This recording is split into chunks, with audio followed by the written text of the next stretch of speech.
So I started listening to electronic music when I was like 15, so like in the mid 90s, and I just really got into it. Started with industrial stuff and all this kind of stuff, and then I really wanted to see how everything worked.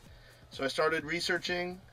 I bought my first synth when I was like 17 after using Rebirth for a year, which was this awesome 303, 808, 909, well, in the second version emulator.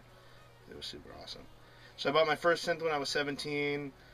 You know, I kind of played around for a couple years, took some time off in college because I was busy drinking, and then I came back to it. I started doing some other kind of music as a kind of a hobby, and then Josh came over to me, you know, one day and was like, there's this remix contest.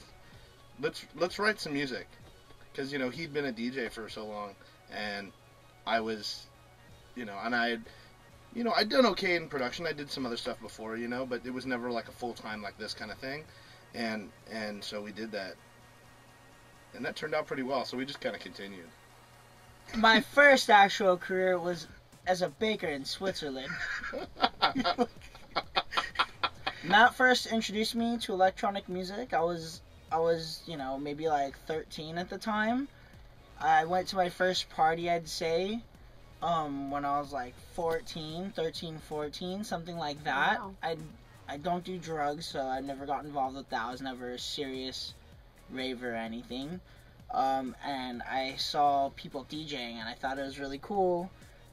And I kind of was just interested in the process. At first I messed around with Rebirth when I was really young, but I didn't get any of it.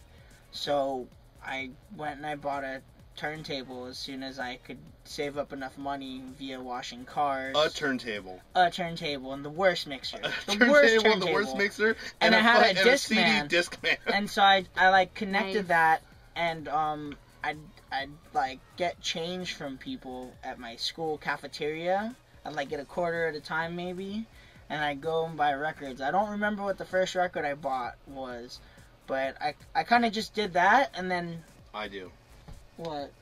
I do. Your first record was that Jeff the Chef hardcore, remember that picture disc? Wasn't that your... Oh yeah, it was a Ron Decor record. Big up, Ron. I think right now is, like, for electronic music, I think it's an important time in the development in this country, because it was always an underground thing, which I know it's really cool to do something when other people aren't doing it, but, you know, there's more of an audience. Like, as a producer, you know, you want people to hear your music, and if there's not an audience to listen to your music, it's limited. And I think that right now the audience is large, and I think that's an amazing thing. I think that it's good for people to hear good music, because people that are making quality stuff are going to come out of the mix. It's not about, like, having friends that are throwing parties and crap like that, which, you know, it was for a long time. We use an assortment of rocks and sticks, and, like, you hit the different size stick with a various size. We're all Mac all the time. Mac. So Josh, what are your favorite tracks right now, excluding your own and excluding anything that's really bad? Well, I pretty much like everything that's popular on the radio.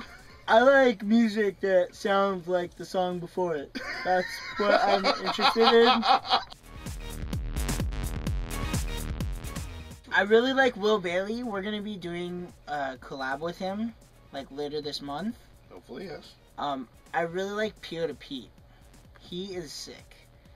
He has a big bald head, and I just want to touch it. I really like these guys' love stuff.